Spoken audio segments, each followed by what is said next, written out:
Tudo em 2023 parecia improvável. Hoje, André Ventura lidera a oposição e o Chega é o segundo maior partido no Parlamento. Para saber como chegámos aqui, o Expresso relança Entre Deus e o Diabo, o podcast narrativo que contou pela primeira vez a história de como André se tornou Ventura. Originalmente publicado em 2023, regressa agora com um episódio extra sobre a ascensão meteórica do Chega entre 2024 e 2025. Eu sou o Vítor Matos e este é o 5º episódio.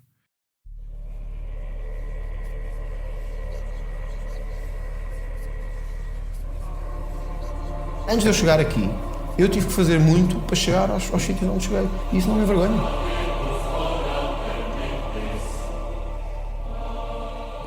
Nunca ouvi dele nada que fosse muito radical.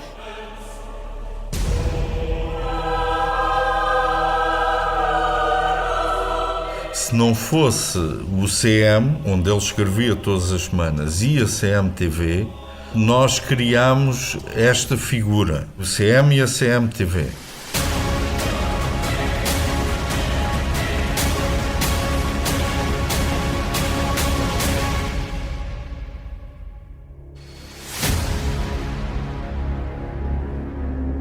Este é o podcast do Expresso, Entre Deus e o Diabo, sobre como André se fez Ventura. Eu sou o Vítor Matos. Recebemos, na altura, não só e-mails como mensagens, recebemos. E a editora também, tanto que a editora tornou isso público nesse momento. E, portanto, eu sei que muitos pensaram que era uma manobra de marketing para vender mais, mas o livro não vendeu mais por causa disso. Agora, houve uma certa reação de elementos que acharam que era uma provocação. E se o Vítor ler o livro, verá que não há ali nada de provocação.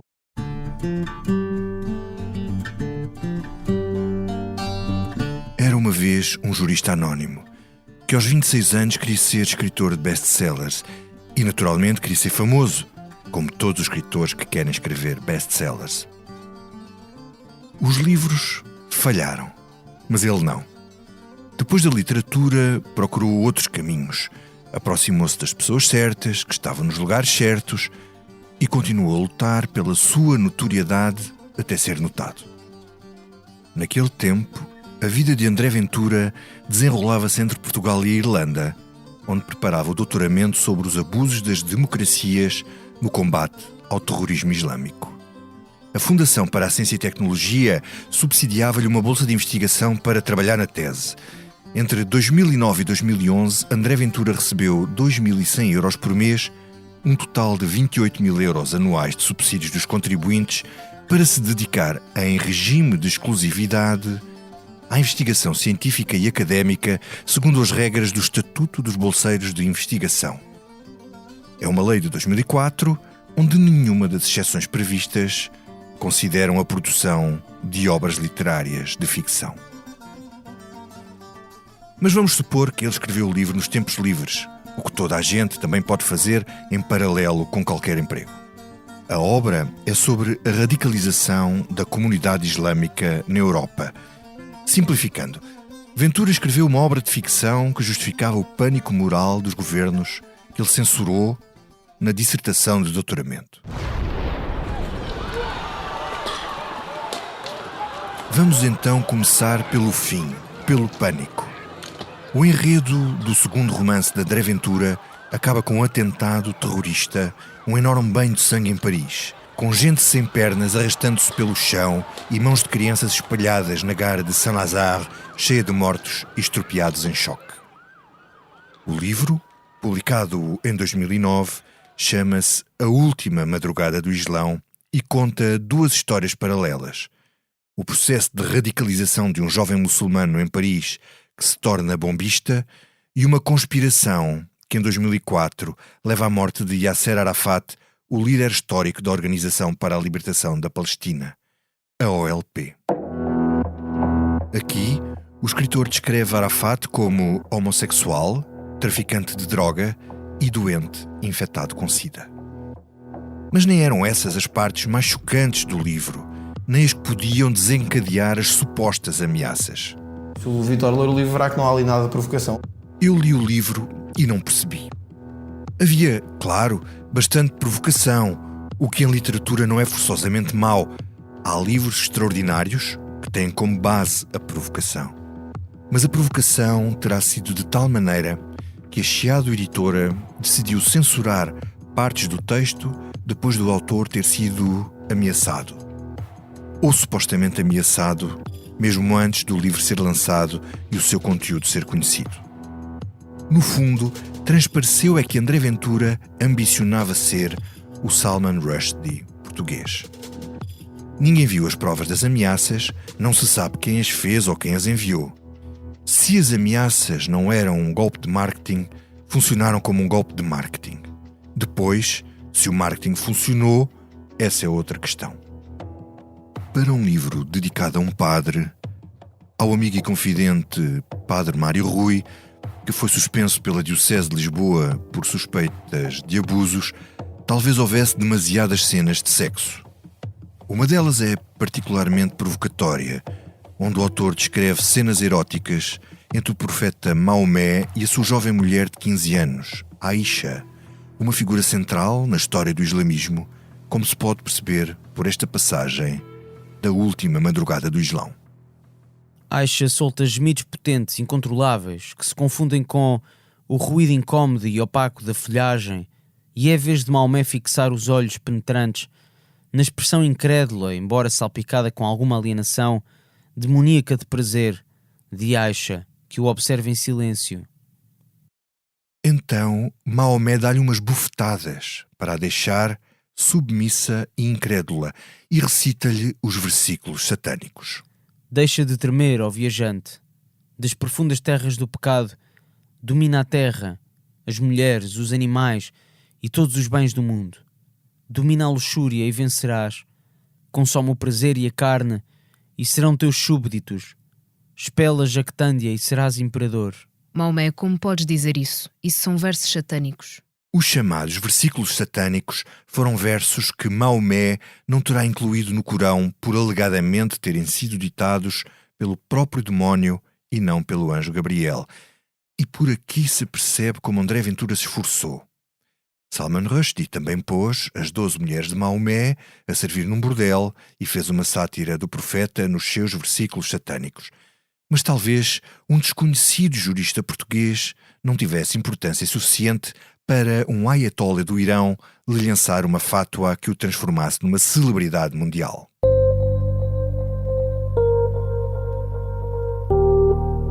Todos os livros são golpes de marketing, não é?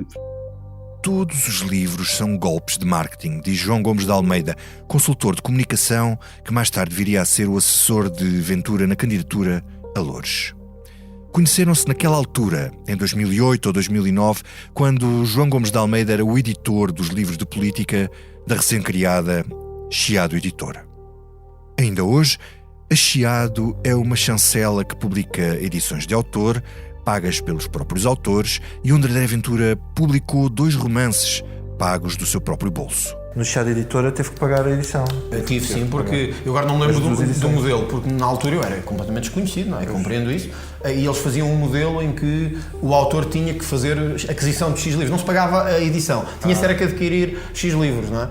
Gonçalo Martins, o dono da Chiado Editora, não quis falar com o Expresso sobre este assunto quando escrevia o artigo para a revista que originou este podcast. Mas João Gomes de Almeida, embora não tenha lidado diretamente com o lançamento da última madrugada do Islão, recorda-se da polémica.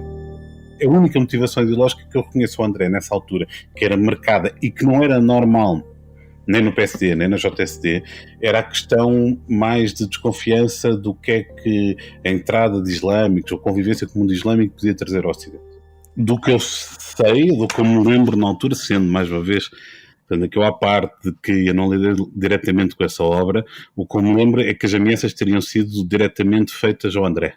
Acho que interessaria à obra, obviamente, interessaria à obra haver polémica à volta da obra, até porque o André era um autor desconhecido, absolutamente desconhecido. Não só autor, mas era uma não personalidade, não é? Portanto, podia ter alguma relevância no microcircuito do mundo de direito, onde ele se começava a afirmar, mas na altura o André nem sequer escrevia, o André começou por escrever no Hoje, depois esteve no Diário Económico, depois esteve no Correio da Manhã, fez depois a carreira dele, mas nessa altura nem sequer isso existia. E, portanto, sim, eu admito que possa ter sido legítima, atenção.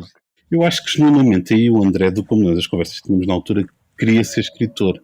Ele gostava de ler, isso percebia-se quando se falava com ele, gostava de escrever, isso também se percebia do que se falava com ele. O caso das supostas ameaças deu alguma polémica e notícias nos jornais. A editora suspendeu o lançamento do livro e pediu um parecer ao Sheikh Munir, líder da comunidade islâmica de Lisboa.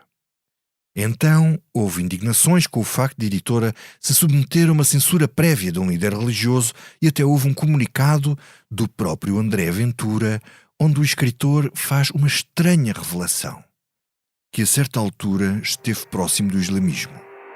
O comunicado dizia isto: pretendo deixar absolutamente claro que, apesar de também eu ter estado numa determinada altura da minha vida próximo do islamismo, esta obra não é nem pretende ser a negação de uma religião, nem uma ofensa gratuita ao profeta Maomé. Depois de negar que se trata de um golpe de marketing, Ventura deixou antever nesse mesmo comunicado a obsessão que havemos de conhecer depois no líder do Chega. Sempre rodeado de seguranças, como se o mundo conspirasse para o abater. O comunicado continuava assim: a divulgação de pareceres inflamatórios e a exposição mediática subsequente agravaram evidentemente a minha situação de segurança pessoal, obrigando-me a viver agora sob vigilância e proteção uma parte significativa do tempo, com importantes constrangimentos no que à minha vida pessoal e profissional diz respeito. Só que não é Rushdie quem quer, é Rushdie quem pode. E até chegou a ser publicada uma petição online a exigir que o livro fosse mesmo publicado e que acabou por ser assinada por 69 pessoas. Com as dúvidas por esclarecer que foram surgindo, mandei um conjunto de perguntas a André Ventura, a que o líder do Chega respondeu no dia 5 de abril, salvaguardando que não está a validar este podcast. Como respondeu por escrito, as respostas de André Ventura vão ser lidas pelo jornalista do Expresso, Helder Gomes. A explicação sobre o facto de dizer que esteve perto do islamismo resume-se numa frase e depois também explica a sua relação com Israel e faz uma revelação. Quando estive em Israel, vi de perto o fenómeno do islamismo. Sempre que estive em Israel foi em peregrinação e estudo bíblico. Sim, não sou fluente, mas quis aprender hebraico e, sobretudo, a língua em que Jesus se expressava. Mesmo sendo uma língua morta, ainda tenho esperança de a aprofundar até ao fim da vida. Espero acabar a minha vida num mosteiro. André Ventura espera acabar a sua vida num mosteiro.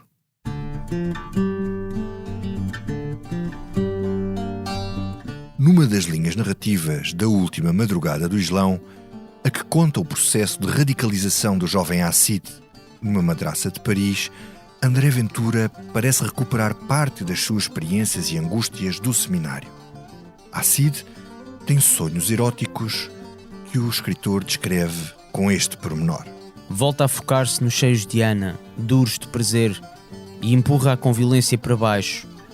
Aquele gesto e violência máscula, quase selvagem, é inerente à natureza do homem. Hassid volta a transportar Ana para cima, enrolando as duas mãos à volta da sua face e beija-a numa ansiedade descontrolada. Adorava sentir aquela troca de fluidos corporais através da língua de Ana, que ainda emanava o cheiro e a sensação da sua virilidade. Quando o personagem Hassid estava em processo de radicalização como estudante numa madraça de Paris, passou a castigar o corpo para afastar os desejos da carne quando acordava daqueles sonhos eróticos e daquelas tentações satânicas. E como sabemos que os escritores se inspiram muitas vezes na sua própria vida e nas suas próprias experiências, a passagem que se segue remete-nos para outra realidade, outros castigos da carne de um certo seminarista. Talvez aqui o livro tenha laivos de autobiografia. Então Hassid apressou-se a retirar da sua pequena mala castanha, encostada à parede, um imponente chicote em couro sintético e impôs sobre as suas costas ainda úmidas, com os sonhos que acabavam de o atormentar, um penoso castigo. Pune-se com mais e mais violência, enquanto as imagens de Ana, num imenso cadeirão vermelho de pernas cruzadas, se distorcem progressivamente, e as primeiras gotas de sangue tocam o chão frio da madraça. Eu lembro-me que nessa altura, às vezes, eu impunha alguns castigos físicos a mim próprio. Castigos físicos, com materiais religiosos de castigo, como o silício ou outros. E eu cheguei a usá-lo, como viria a usá-lo depois, mesmo já quando estava na universidade. Mas Ventura queria aparecer ao mundo como um grande escritor, de tal maneira que procurou publicar na badana do livro e na capa aquelas frases a dizer que depois de tamanha e genial obra o mundo nunca mais seria o mesmo. E nada melhor do que serem académicos estrangeiros a recomendar o livro para Ventura transmitir uma ideia de importância e de reconhecimento internacional. Neste caso, foram 2 frases de colegas que André Ventura conheceu na Universidade Irlandesa de Cork, que apareceram na badana da primeira edição. Embora o livro não tenha tradução em inglês, o nigeriano Olufemi Amao, professor na Brunel University e que não fala português, classificou a obra como um poderoso manifesto contra o fundamentalismo islâmico de um dos mais promissores escritores da nova geração. O mesmo professor era citado pela editora como um dos académicos que considerava o conteúdo do romance como incendiário. Depois, o galego Pablo Cortés, professor na Universidade de Leicester, foi citado como tendo escrito que este era, sem dúvida, o livro mais polémico da década. Só por estas 2 frases, Ventura estava no panteão da literatura ocidental. Mas era mais um golpe de marketing. Em declarações ao Diário de Notícias, em 2019, Olufemi Amao reconheceu a amizade com André Ventura e, dizendo não se lembrar do que fez na altura, garantiu que não escreveu nenhum comentário sobre a substância do livro. Pelo contrário, Pablo Cortés assumiu ao Diário de Notícias que leu partes do livro e que André Ventura o contactou para o ajudar na promoção do romance. Onder Bakircioglu, professor na Universidade de Belfast e citado como tendo classificado o livro como uma controversa obra a que ninguém poderá ficar indiferente, foi ainda mais taxativo numa resposta a um e-mail do Expresso. Aquela citação foi feita contra a minha vontade e utilizada sem o meu consentimento. Não tenho nada a ver com esse livro ou com o seu conteúdo. André Ventura, nas respostas que me deu por escrito, diz o seguinte sobre estas alegações, aqui pela voz do jornalista Hélder Gomes. Eu não incluiria expressões que autores não escrevessem ou autorizassem. Apesar das ameaças, a obra foi apresentada pelo mentor académico de Ventura, o constitucionalista Jorge Bacelar Gouveia, mas também por João Villa-Lobos, consultor de comunicação, ex-jornalista, que naquela época era uma personalidade no mundo da blogosfera e escrevia crítica de literatura na revista Blitz. Villa-Lobos mal conhecia o autor. Naquela época, o André Ventura, para mim, e tal como foi apresentado, era um autor que tinha já escrito um livro que se chamava Montenegro. Este era o segundo romance desse autor. E como alguém que era, essencialmente, um escritor que que pertencia a um partido político, penso que já na altura, no PSD, mas creio até, se a memória não me falha, que nessa altura estaria ligado à JSD, não ao partido propriamente dito, mas o meu conhecimento sobre a figura era muito reduzido. Para o meu lado, quando fui apresentar, fui avisado de que havia essa polémica em torno do livro, uma polémica que teria a ver com o conteúdo do livro, que aliás, como o nome indica, A Última Madrugada do Islão, o livro não só sendo ficção, não é? Mas uma ficção apresentada como tendo informação factual, nomeadamente os locais ligados ao LP, por exemplo. Ser um livro que colocava em causa o Islão na sua base e também nos seus princípios. O Arafat, portanto, seria uma pessoa que, devido à sua homossexualidade, teria contraído SIDA, tanto quanto me recordo da história, confesso que já li o livro há algum tempo, mas e que todo esse conteúdo teria provocado uma polémica que teria levado a editora a suspender a edição, pelo menos temporariamente, ter pedido um parecer na altura ao Sheikh Munir, parecer esse que seria ou não vinculativo para a edição, ou não, porque depois acabou por haver uma petição e haver uma movimentação também do próprio André Ventura, que escreveu na altura um comunicado sobre o assunto, a dizer que achava que a edição do livro não deveria estar dependente da opinião do líder da comunidade islâmica em Portugal, tendo em conta a liberdade de expressão. A apresentação foi na FNAC do Vasco da Gama, se bem me recordo. Recordo que estava bastante gente, recordo que a sala estava cheia e recordo que surgiram, penso que pelo menos dois seguranças com ele no processo da apresentação, desde a chegada até à partida. E que acompanharam o evento para o caso de haver alguma perturbação. 2 seguranças acompanharam-no durante a apresentação por causa das ameaças de que Villa-Lobos hoje também desconfia. Ceticismo saudável, diz ele. Claro que eu, como profissional de comunicação, considerei também que aquilo poderia ser uma estratégia de marketing do próprio livro.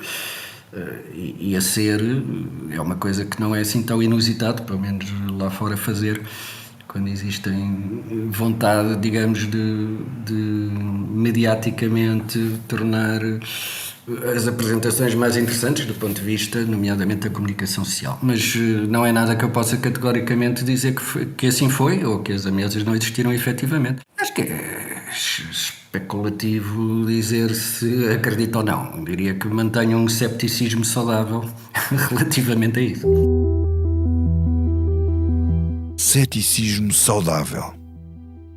Para ter mais esclarecimentos, voltei a contactar Gonçalo Martins, então responsável pela editora Chiado, para saber se tinha guardado provas das ameaças ou o parecer do Sheikh Munir. Mas numa resposta por mensagem escrita, disse que não se recordava. Falei também com o próprio Sheikh Munir várias vezes, pediu para lhe mandar o livro e as partes mais polémicas do texto. Mas o líder da comunidade islâmica de Lisboa não se lembrava de alguma vez ter feito um parecer sobre o conteúdo de um livro de André Ventura, com as passagens que acabámos de ouvir.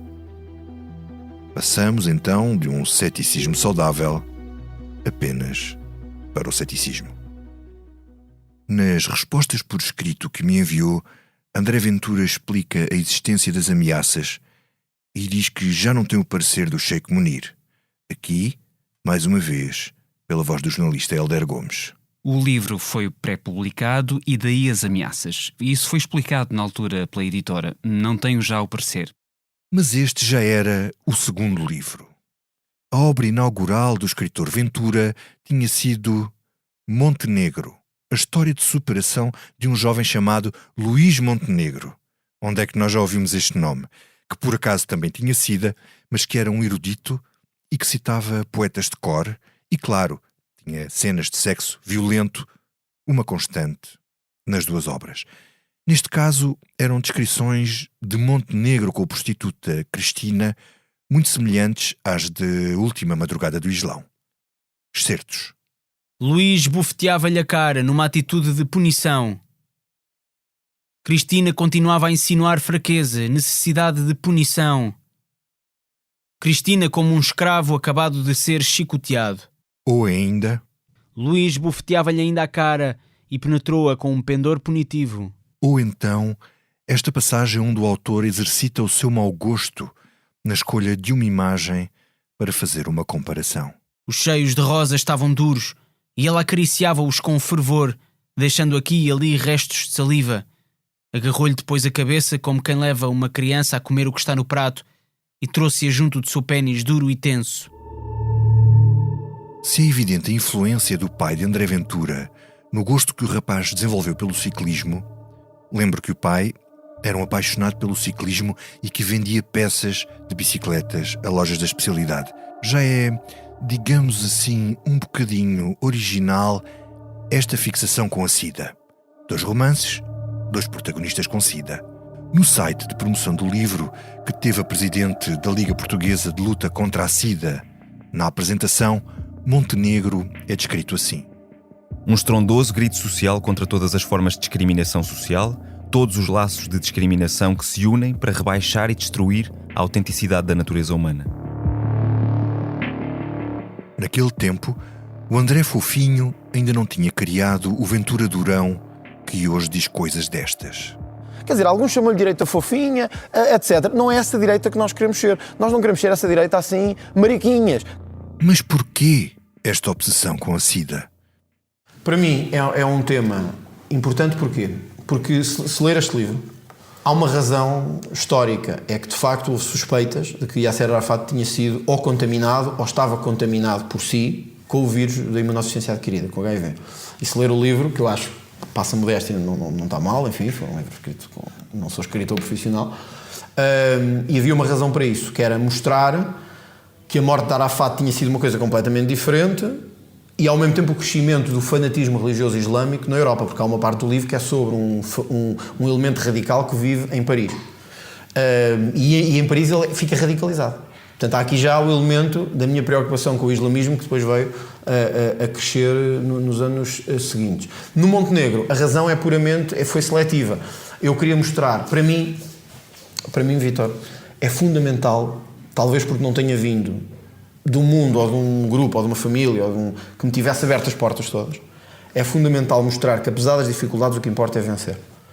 E no livro Montenegro, ele é ciclista, que é uma coisa que eu adoro.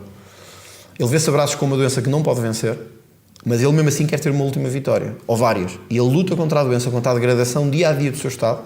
Os médicos não podem fazer nada contra isso, e ele mesmo assim consegue superar-se. É a história de superação de um homem que, contra tudo e contra todos, contra todas as apostas, consegue superar-se.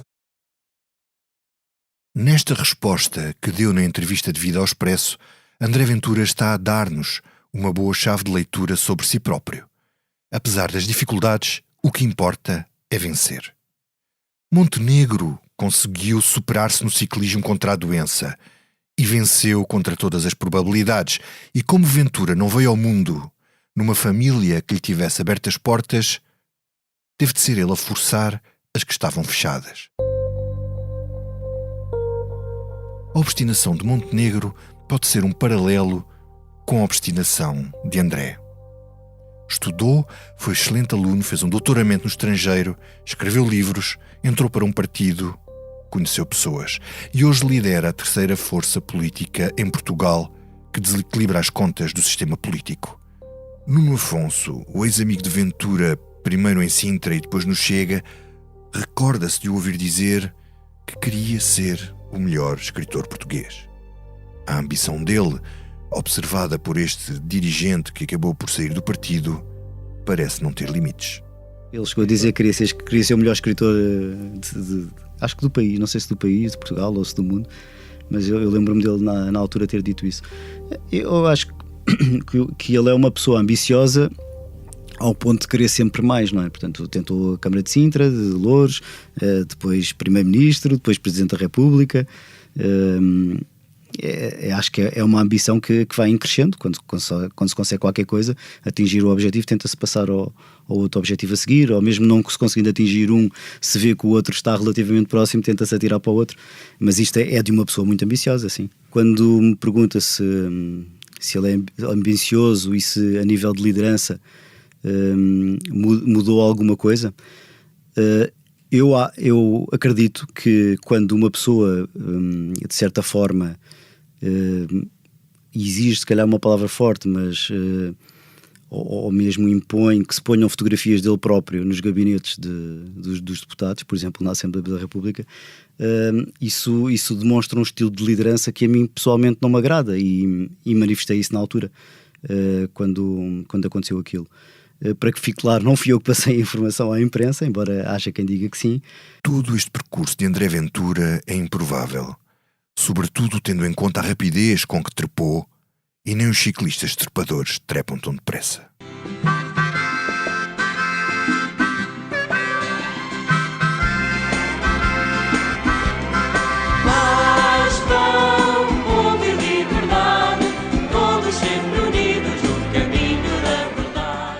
Olha, a memória que eu tenho, havia dois JSD, havia do Algueirão Mem Martins, que era onde eu estava, e aí lembro-me de encontrar, por exemplo, na casa do pai do Nuno Afonso, que é meu chefe de gabinete, e aí nem havia juventude no Algueirão, e ele pediu-me, ajuda-me a construir uma juventude aqui no Algueirão, o núcleo.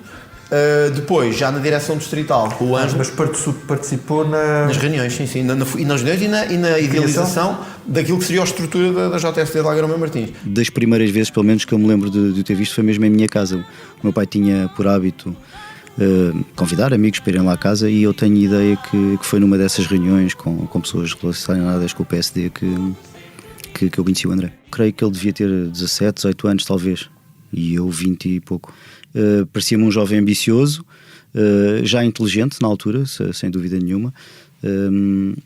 Passado algum tempo depois eu voltei a estar com ele quando preparei uma lista para a JSD, para a Juventude Social Democrata, em que o André era o meu vice-presidente, era o número 2 da lista, e eu lembro-me que ele estava já na altura a estudar em Salamanca, se não me engano, e veio cá e nós preparámos a lista e tudo isso, e depois ele voltou para Salamanca. No início do milénio, André Ventura entra para o PSD pela mão do pai de Nuno Afonso, dirigente do PSD em Algueirão Martins, e participa nas tertúlias políticas lá da casa. Muitos anos depois, em 2019, o mesmo Nuno Afonso que acabámos de ouvir será um dos fundadores do Chega e mais tarde um dos vice-presidentes do partido e chefe de gabinete do grupo parlamentar. Mas Ventura demite-o em 2022. Zangam-se e tornam-se rivais. Com os caminhos no Chega vedados, Nuno Afonso abandona o partido no Congresso de janeiro de 2023. Fizeram o caminho ao contrário. Há 20 anos eram ambos moderados e hoje são os dois radicais. Nem sequer eram antissistema. Os jovens costumam ser muito antissistema em determinadas fases, mas esse não era o caso de um André integradíssimo no sistema, recorda-nos Nuno Afonso. Não, também no partido onde nós estávamos, essas ideias nunca vingariam, não é? Portanto, nunca ouvi dele nada que fosse muito radical. O mais radical que eu ouvi foi depois aquela questão já com os ciganos em Loures, portanto já posterior. Não me parece que uma pessoa que militando há tantos anos no PSD tivesse essa predisposição. Mas se calhar eu próprio também não a tinha e agora de certa forma tenho. Portanto, isto é capaz de fazer parte da nossa evolução também enquanto seres humanos, não é?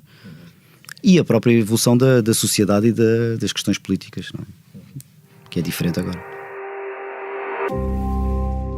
Era a evolução natural do ser humano e da sociedade. A vida muda e o ser humano muda com as mudanças da vida. Mas no caso de Ventura, pelo menos, uma coisa nunca mudou. Pelo que eu me apercebi, ele já era muito ambicioso quando era mais novo. Eu outro dia almocei com um amigo do meu pai dessa altura e ele contou-me algumas histórias da juventude e falou-me até desta questão do André, porque ele perguntou-me como é que estavam as coisas dentro do partido. O senhor ainda é do PSD, creio eu, e contou-me várias histórias que o André era de facto já na altura muito ambicioso e que tanto ele como o meu pai às vezes tinham que chamar um bocado à razão, explicar-lhe que ele ainda era muito novo, tinha que esperar pela altura certa. Era muito ambicioso. Todos os Faustos são muito ambiciosos, mas nem todos os ambiciosos se tornam Faustos. A passagem pela JSD não foi muito marcante. André ainda pertenceu à direção distrital da Jota Social Democrata quando a estrutura de Lisboa era liderada pelo futuro deputado Sérgio Azevedo.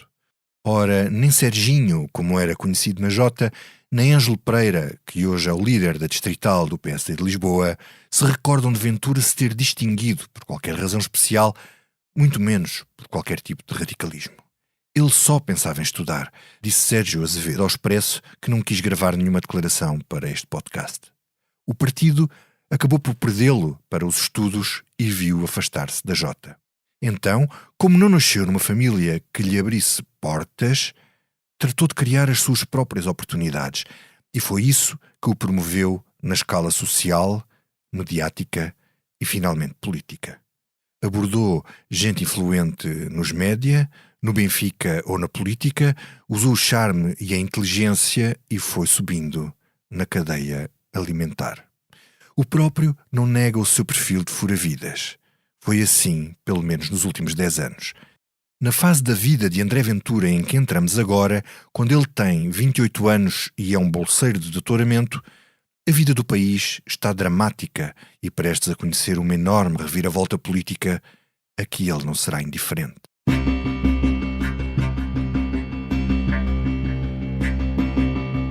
Hoje, todos os partidos da oposição rejeitaram as medidas que o governo propôs para evitar que Portugal tivesse que recorrer a um programa de assistência financeira externa. De forma consciente, a oposição retirou ao Governo todas as condições para continuar a governar. Em consequência disso, apresentei agora mesmo ao Sr. Presidente da República a demissão do cargo de Primeiro-Ministro. A democracia cumpriu-se hoje mais uma vez. O povo foi às urnas, o povo falou, o povo fez as suas escolhas políticas para a próxima legislatura. Quero por isso saudar com respeito democrático quem ganhou estas eleições, o PSD. Desejo ao Dr. Passos Coelho, com toda a sinceridade, é o melhor, que as coisas lhe corram bem na difícil tarefa que tem pela frente. Precisaremos todos de muita coragem para vencer as enormes dificuldades. Precisamos também de alguma paciência, porque nós sabemos que esses resultados não aparecerão em 2 dias. Mas quero garantir a todos os portugueses que todos os sacrifícios que tivermos de fazer, os que já estão prometidos, alguns que se tenham de impor pela força das circunstâncias, porque não me caberá a mim mascarar a realidade. Em julho de 2011, José Sócrates saía de cena com o país resgatado e à beira da bancarrota, e Passos Coelho era nomeado primeiro-ministro em coligação com o CDS de Paulo Portas para iniciar um dos governos mais difíceis da democracia. É durante os anos da Troika que André começa a escrever o guião para Ser Ventura. O jovem escritor, vou referir-me assim a ele porque não deixava de se apresentar como um escritor publicado, queria continuar a escrever livros. A certa altura, pelo ano de 2012 ou 2013, ele cheira uma oportunidade. Fernando Seara, mais conhecido como o Careca do Benfica, era um dos comentadores televisivos de futebol mais famosos, então casado com a jornalista Judite Souza, jurista e professor universitário, então presidente da Câmara de Sintra, a fazer o último mandato. Era um exemplo a seguir por Ventura, professor universitário como ele, jurista como ele, benfiquista como ele, do PSD como ele e presidente da Câmara de Sintra, como Ventura também gostava de vir a ser.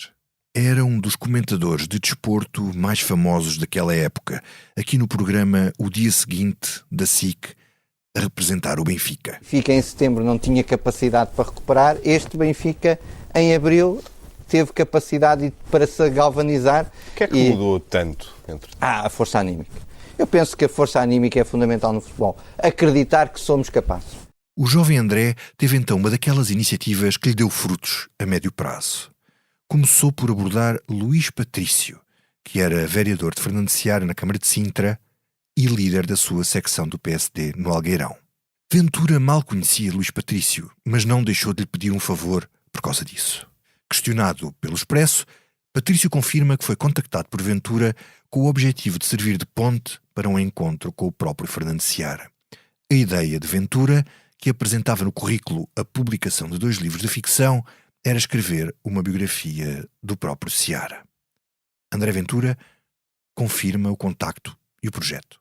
Quando eu pensei fazer a biografia do Fernando Seara, era porque juntava estas 2 coisas que eu gostava, futebol e direito. O Fernando Seara é um jurista também, enfim, de alguma reputação. Não foi possível, apesar de eu ter reunido com ele algumas vezes, até na Câmara Municipal, chegámos a falar, e ele é um tipo que fiquei amigo dele, ainda hoje sou. Procurei fazer uma coisa que fosse do Luís Filipe Vieira. E esse projeto chegou quase a estar finalizado. Depois houve uma série de coisas que se meteram pelo meio e o projeto não acabou. E aí eu tive mais contacto com o Luís Filipe Vieira, mas é aí que eu passei a conhecer melhor o Luís Filipe Vieira, pessoalmente. É verdade. André passou a conhecer pessoalmente Luís Filipe Vieira, que nessa época ainda era o todo-poderoso presidente do Benfica.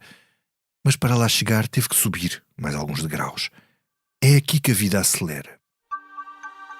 A biografia de Seara nunca avança, mas avançará outro projeto que não será concretizado, um livro sobre política com outra personalidade do PSD. Apesar da diferença de idades e de percurso de vida, André Ventura conhece Rui Gomes da Silva. O ex-ministro dos Assuntos Parlamentares do longínquo governo de Pedro Santana Lopes era outra espécie de Fernando Seara. Era jurista como ele, era do PSD como ele, era do Benfica como ele e era comentador de futebol a representar o Benfica como ele viria a ser. O elo de ligação entre ambos foi a inevitável paróquia do padre Mário Rui. foram apresentados por uma secretária de Rui Gomes da Silva, que também frequentava a Igreja de São Nicolau. Conheço há alguns anos, há, 10 anos, fruto de conhecimentos de pessoas, de conhecimentos comuns, de pessoas que trabalhavam comigo, de pessoas que eram minhas amigas e que o conheciam bem, nomeadamente da participação dele nos movimentos católicos aqui na freguesia de São Julião, na Igreja de São Julião, aqui na Baixa de Lisboa. As pessoas todas que me foram falando do André Ventura foi-me gerando alguma curiosidade. Depois de o conhecer, alguma empatia em termos intelectuais. Digamos que o André Ventura, acima de tudo, é uma pessoa com grandes capacidades de trabalho, com grandes capacidades intelectuais, com grandes capacidades na área do direito, na área daquilo que nós diríamos na altura, daquilo que se poderá designar da área da ciência política. E isso levou-me a aproximar, a falar muito com ele, a participar em várias coisas, nomeadamente no âmbito do PSD. Lembro-me de algumas iniciativas tomadas no âmbito do PSD, em que coincidimos, quer como oradores, quer depois como assistentes. Enquanto André Ventura não era ninguém no PSD, Rui Gomes da Silva já tinha sido vice-presidente do partido, ministro e deputado anos a fio, mas estava fora do mainstream desde o fim do santanismo. A certa altura, coincidem numa ideia. Entendi que o facto de estar no futebol não permitia ter uma participação ativa na política, mas isso não significa que uma pessoa não pense politicamente e não tenha um certo alinhamento. E surgiu a hipótese de até elaborarmos um conjunto de uma plataforma de ideias para uma mudança política que tinha a ver com as minhas convicções e aquilo que eram, de alguma maneira, as convicções do André Ventura na altura. E era o quê? Tocava de alguma forma nas coisas que ele defende hoje? Nossa, não. Digamos que essa participação, hoje em dia eu posso dizer que isso um dia fará parte da história, temos das páginas escritas sobre isso, que eram gravações que fazíamos, jantávamos quase todas as semanas e falávamos e discorríamos, discutíamos, íamos falando sobre vários temas e esses temas estão todos gravados. Chegaram a ter 200 páginas escritas. O livro de Gomes da Silva e de André Ventura ia chamar-se A Reforma de que Portugal Precisa e defendia uma revisão constitucional para adaptar o país à nova realidade económico-financeira por causa dos chumos do Tribunal Constitucional a uma série de medidas do governo de Pedro Passos Coelho, nomeadamente na área das pensões. Curiosamente, preparavam-se para também defender no livro uma verdadeira bipolarização PSD-PS, que é o contrário de uma pulverização de partidos à direita como acontece agora. A ironia de tudo isto é que se há hoje um responsável por o PSD não ter capacidade para polarizar sozinho com o PS, ele chama-se André Ventura. Foi exatamente essa uma das placas tectónicas da vida política portuguesa que ele fez mexer com a fundação do Chega. O livro também pretendia debater a redução de deputados, que é hoje uma das principais bandeiras do Chega, mas que também é defendida pelo PSD há muitos anos. Mas não havia nada no projeto relacionado com prisão perpétua, castração química ou presidencialização do regime para se inaugurar uma quarta república, como agora defendem Ventura e o seu partido. Penso que aquilo tudo que discutimos até à altura em que decidimos, por razões óbvias, porque o meu envolvimento no Benfica estava a ser maior, porque o envolvimento dele do Benfica estava a ser de outra maneira, ele queria fazer um livro, eu queria fazer um livro, e tínhamos de alguma maneira livros preparados para o Benfica que ambos publicamos, o meu salvo erro em 2016, o dele em 2016 ou 2017, entendemos suspender um bocadinho esse projeto, portanto nunca chegamos a essas matérias fraturantes, mas digo-lhe uma coisa, tenho convicções perfeitamente consolidadas sobre algumas matérias, lembro até posições expressas no âmbito do grupo parlamentar, no âmbito da Assembleia, com discussões expressas no plenário da Assembleia da República, em relação a considerações que tenho sobre a pena de morte, a não admissão da pena de morte, a não admissão da prisão perpétua, passando um bocadinho mais naquilo que é, para mim, uma tradição humanista e até uma tradição personalista do que é ser do PSD. A castração química, completamente contra. A prisão perpétua, completamente contra. A pena de morte, completamente contra, por razões civilizacionais. E, portanto, não tem nada a ver com o Chega, não tem nada a ver com o André Ventura.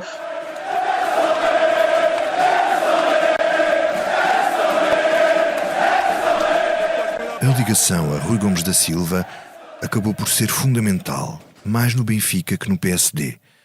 Mas para que o passo seguinte se desse, outro conhecimento foi decisivo para André Ventura subir mais um degrau. Veja se reconhece esta voz. Foi embora. Você disse máfia. Foi embora. Zé Pina, eu não falo mais consigo hoje. Não. Parece uns filmes da... Venham no carro assim. Zé Pina, fica a falar sozinho. Lá está o senhor. Se há uma coisa que eu não lhe admito é você faltar ao respeito. Máfia, você está a brincar? Você está a brincar comigo? Você usa aqui a palavra máfia sobre o Benfica. Sobre o Benfica? Você tem noção do que acabou de dizer? Zé Pina, tem noção do que acabou de dizer? Tem noção? Calma. Tem noção? Zé Pina, eu não lhe admito. Eu não lhe admito. Máfia. Mas quem é que você julga que é? Zé Pina, quem é que você julga que é? Quem é que você julga que é? Calce. Zé Pina, calce. Zé Pina, calce. Tenha respeito pelo Benfica, pela grande instituição. Máfia. Zé Pina, mas você está a brincar com quem? Pedro Guerra, o célebre e ruidoso comentador benfiquista, ex-jornalista do Independente e ex-assessor de Paulo Portas, aqui, num programa de comentário na TVI 24, é primo de André Ventura. Descubra as diferenças.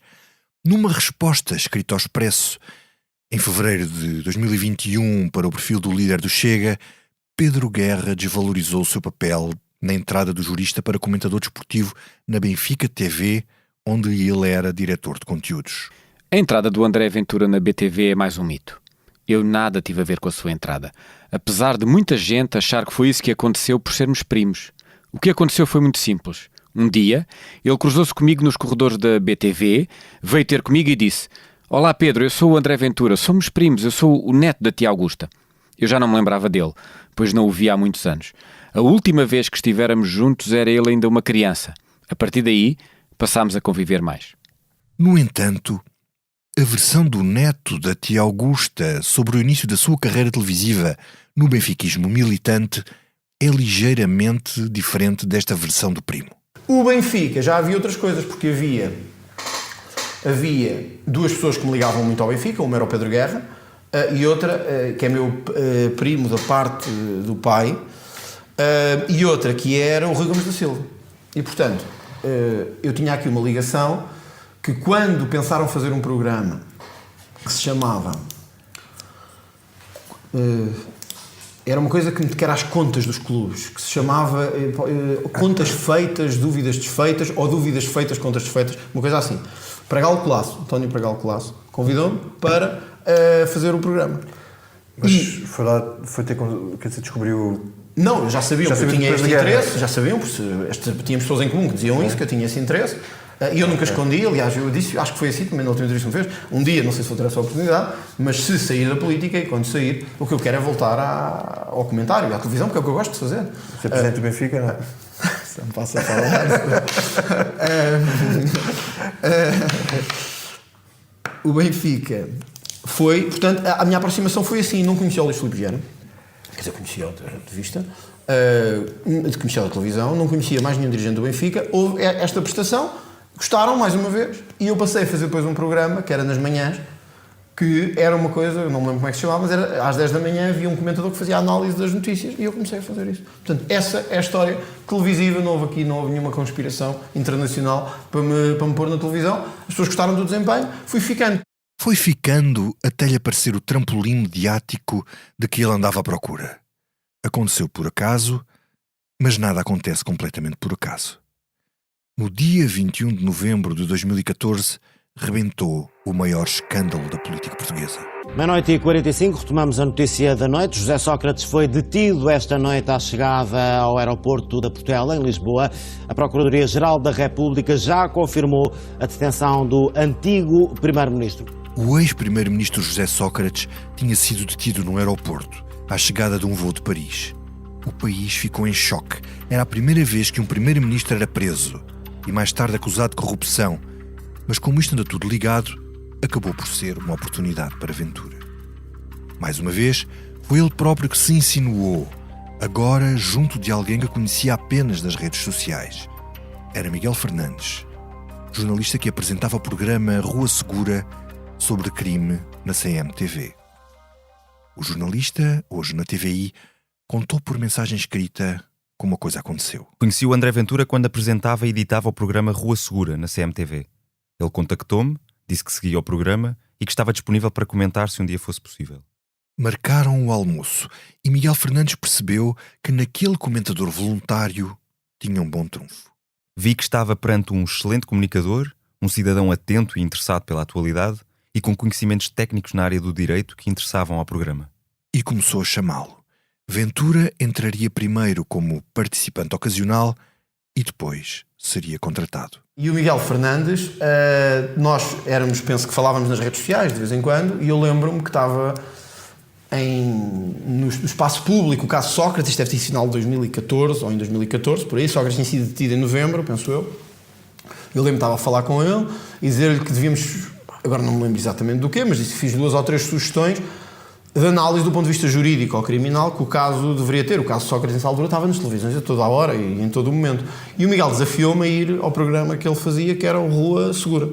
Eu nunca tinha tido nenhuma relação com a CMTV. A CMTV era recentíssima, tinha ou 6 meses ou 1 ano, uma coisa recentíssima. Eu fui, enfim, e eles gostaram de mim, começaram-me a convidar para ir regularmente, viram o desempenho.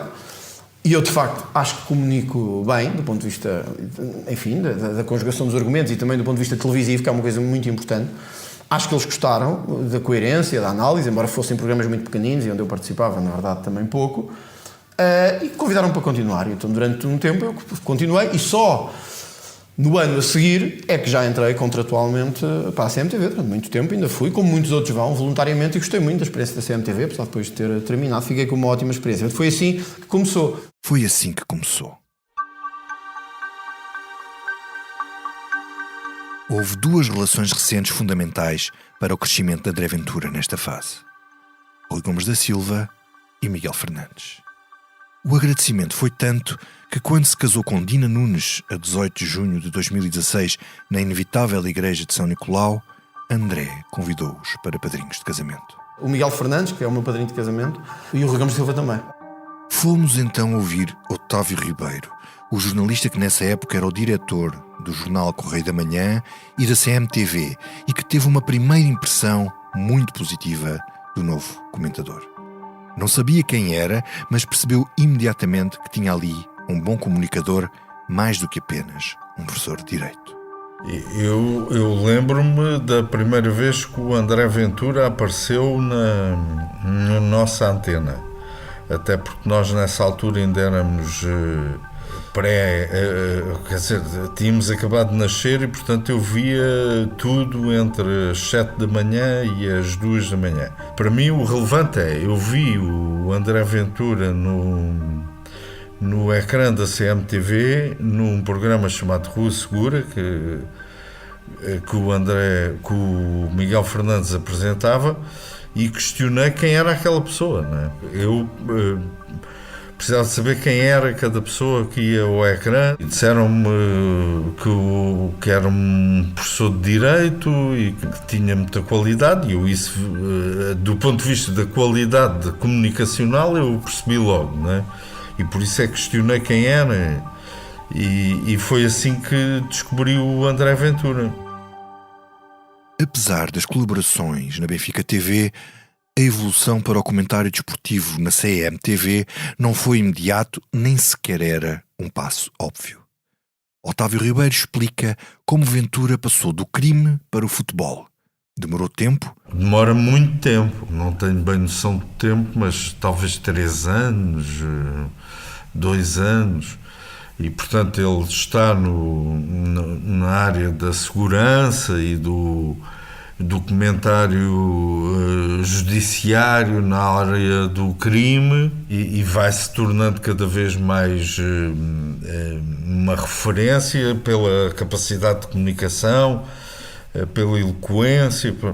E depois há uma fase, uma altura em que nós estamos com um grande problema de afirmação da audiência na área do futebol, do desporto, mas verdadeiramente é do futebol, e eu de repente começo a perceber, sei que ele é do Benfica, sei que ele é uma figura que vai de vez em quando à BTV, e nós estávamos a precisar de uma figura forte no nosso programa de futebol, futebol à segunda-feira. E é aí que penso nele e que vou tentar convencê-lo a integrar esse projeto. Ao contrário do que se possa pensar, não foi fácil para Otávio Ribeiro convencer André Ventura a alinhar pelo Benfica no programa Penriste, o espaço de debate e de análise da jornada futebolística emitido às segundas-feiras.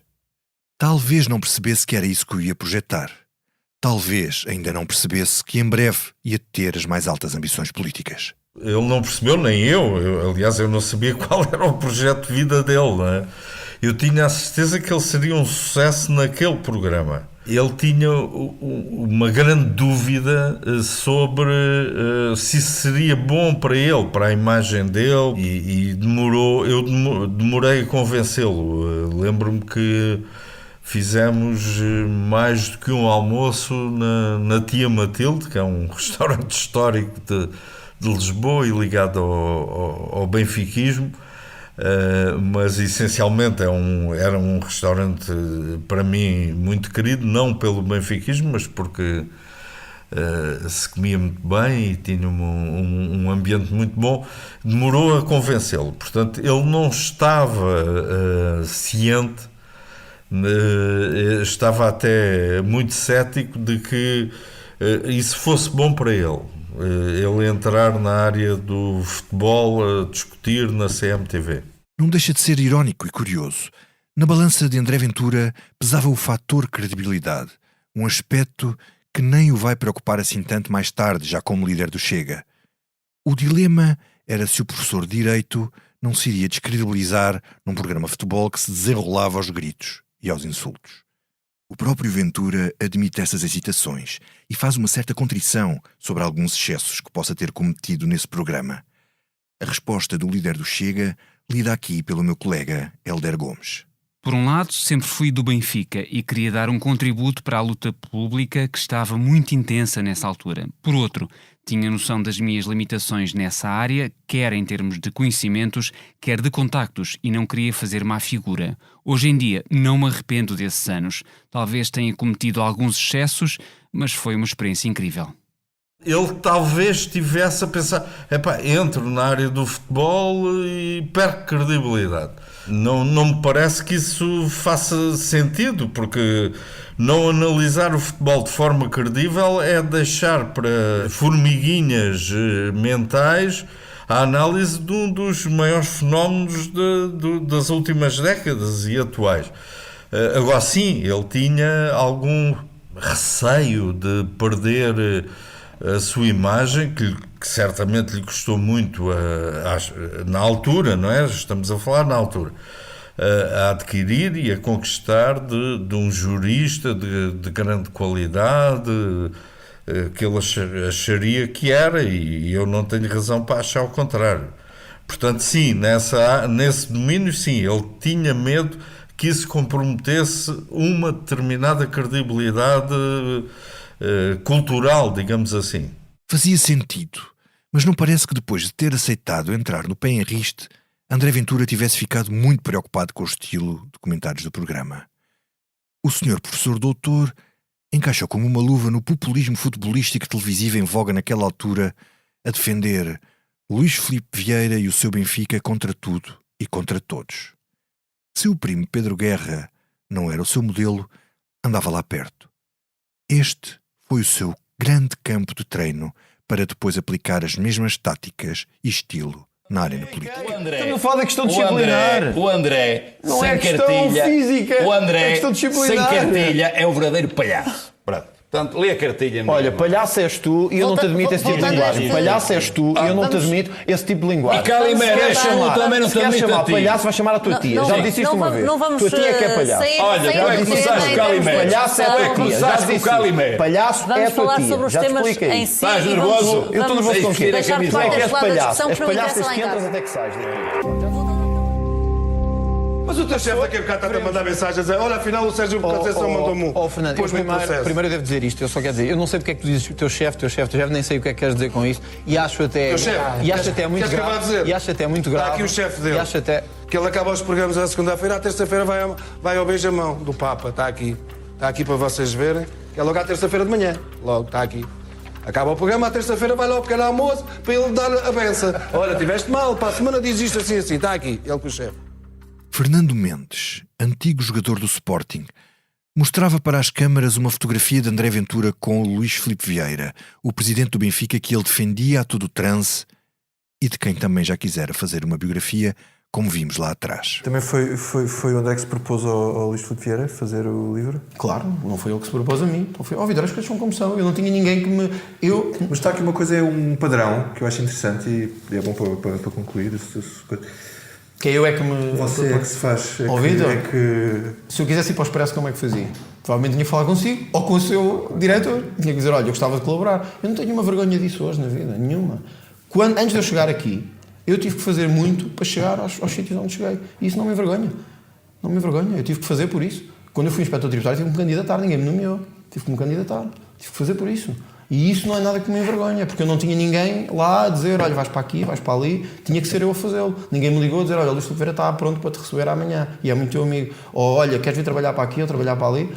Portanto, de facto, era eu que propunha, sempre tive muita iniciativa. Acho que ainda hoje sou uma pessoa de iniciativa. E isso foi-me ajudando na vida com muito trabalho. Porque foi sempre isso que eu fiz. Foi sempre isso que ele fez. É o próprio André Ventura que o assume. Como o herói do seu livro Montenegro, ele não tinha uma família que lhe abrisse as portas. A maior porta que se abriu foi mesmo a da televisão. Foi um portão para o país, uma janela aberta para as mesas dos cafés, dos bairros, vilas e aldeias, antes de estar aberta a porta da política. Quando a porta da política se abriu, uma boa parte do país já sabia quem era o André Lampião, que dizia as verdades do benfiquismo, e quem era o professor Ventura, que dizia as verdades do justicialismo. A CMTV criou um monstro. Se não fosse a CMTV, não havia André Ventura? A pergunta é para o ex-diretor do Correio da Manhã, Otávio Ribeiro. Eu não sei se havia, se não havia. Se não fosse o CM, onde ele escrevia todas as semanas, e a CMTV, o André Ventura, se existisse, teria de ter encontrado outros caminhos, não é? Nós criámos esta figura, o CM e a CMTV. Mas esta figura ou outra, eventualmente pior e mais tenebrosa, provavelmente teria que surgir, uma vez que a direita, tal como a esquerda, a extrema-esquerda, a extrema-direita, tem uma representação. O André Ventura chega, aparece, não é? E o Chega é criado e agora tem 400 mil votos, 12 deputados... E, portanto, é preciso respeitarmos estas pessoas.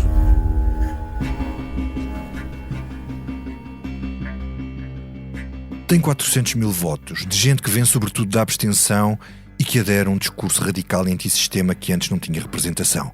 Mas durante esse caminho mediático, no Correio da Manhã e na CMTV, o radicalismo ou as posições de extrema-direita não eram ainda tão visíveis ou evidentes. Não. Eu não sei se hoje é visível. Nessa altura não era visível. Nessa altura isso não era de todo tema. O primeiro momento é quando o André Ventura concorre à Câmara de Loures. Eu até esse momento desconhecia a atividade política do André Ventura. Ele nunca me tinha falado nisso e também não me interessava nada. Pronto, e ele nessa altura diz-me, olha, vou concorrer e tal. Fiquei surpreendido, confesso, porque pensava que a linha dele era muito mais académica. Pronto, havia ali um desiderato e um desígnio político. Depois aconteceu o que aconteceu na campanha e na votação à Câmara de Loures. Entretanto, Ventura sai do PSD, ainda ensaia a coligação Basta para as Europeias de 2019, funda o Chega, concorre às legislativas e é eleito deputado único nas eleições de 6 de outubro desse ano. Ao longo desse tempo, mantém-se como colunista do Correio da Manhã e membro do painel do programa de comentário de futebol. Mas em maio de 2020, Otávio Ribeiro diz chega e põe um ponto final nas colaborações do político que cresceu nas páginas do Correio da Manhã e nos ecrãs da CMTV. Eu, enquanto, na altura, líder do projeto editorial do CM e da CMTV, entendi que não era compatível a atuação política, a atividade política e o que dizia o André Ventura e o seu lugar no CM e na CMTV. Mas isso não... Se ele fosse líder do PCP e dissesse que a Coreia do Norte era uma democracia, era exatamente igual. Nas notícias que foram publicadas nessa altura, Otávio Ribeiro, então diretor-geral do Grupo Cofina, justificava que André Ventura tinha ultrapassado algumas linhas vermelhas, mas sem ser explícito em identificá-las.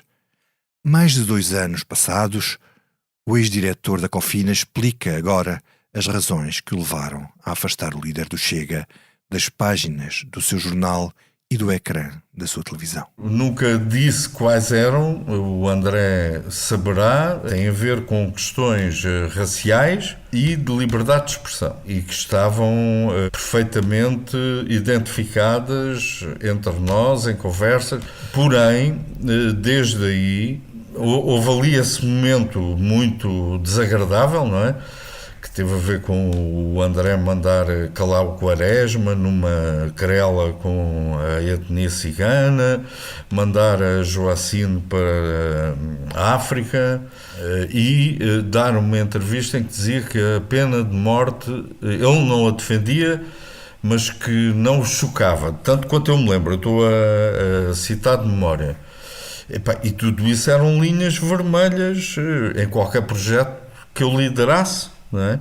Desde aí, esse radicalismo não voltou a revelar-se com essa acuidade. E se me perguntares em relação à pessoa, que eu conheço bastante bem, porque tivemos N vezes e falámos de N coisas, eu diria que se tem de haver uma extrema-direita em Portugal, e há, porque ela é sociológica, como a extrema-esquerda, e se ela tem de ir a votos, e é bom que vá, e cada vez mais é bom que os extremos vão a votos, porque senão não se vêem representados e qualquer dia acontece alguma coisa muito desagradável. Eu penso que o André Ventura é dos melhores líderes, melhores para nós, para o equilíbrio dos moderados, que essa extrema-direita poderia ter. Pode um extremista ser moderado? No Dr. Fausto, do escritor alemão Thomas Mann, obra maior da literatura ocidental que influenciou André Ventura, o diabo dirige-se nestes termos a Adrian, o herói, quando está à beira de lhe comprar a alma. Não está mal. Verdadeiramente engenhoso. E agora vou dizer-te que são justamente cabeças da tua espécie que constituem a população do inferno. Não é assim tão fácil ir para o inferno. Há muito teríamos falta de espaço se qualquer gato pingado fosse admitido. Mas o teu tipo teológico, um velhaco assim consumado, aposta na especulação porque a tem na massa do sangue. Com a notoriedade garantida pela CMTV, no próximo episódio vou contar como André Ventura descobriu o filão dos ciganos durante a sua candidatura à Câmara de Loures. Como isso levou ao discurso mais racista e xenófobo jamais visto na democracia portuguesa e à fundação de um partido radical. Entre Deus e o Diabo. Esta é a história de André, antes de criar Ventura. Eu sou o Vítor Matos e este podcast tem sonoplastia de João Luís Amorim e capa de Tiago Pereira Santos. O apoio à edição foi de David Diniz, Eunice Lourenço e Helder Gomes, e no apoio à produção esteve João Martins. As vozes off são de Miguel Franco de Andrade, Helder Gomes, João Diogo Correia, João Carlos Santos, João Amorim, Martim Silva, Rubem Tiago Pereira e Teresa Amaro Ribeiro. A responsabilidade pelas redes sociais é de Pedro Miguel Coelho e Pedro Almeida. A coordenação do projeto é de Joana Beleza.